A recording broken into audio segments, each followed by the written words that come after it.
we will show the installation of glued-down underlay. These are all the materials needed to install the underlay. Make sure that the subfloor is leveled, dry, clean, and in good structural conditions.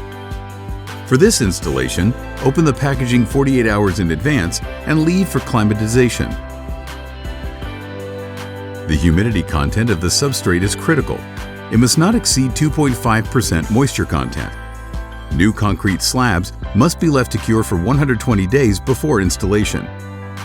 Temperature should be above 10 degrees Celsius and humidity below 75%. Apply the glue using a trowel. The installation of a moisture barrier is not necessary. We recommend the use of an adequate glue for the flooring to be installed. Install the underlay directly on the adhesive, perpendicular to the direction that you plan to install the final floor. The underlay must cover the entire area without any gaps nor overlaps. Apply the same glue on the underlay and install the flooring in a perpendicular direction to the underlay. Always follow the flooring manufacturer's recommended installation instructions. Let the whole floor dry completely before you start to use it.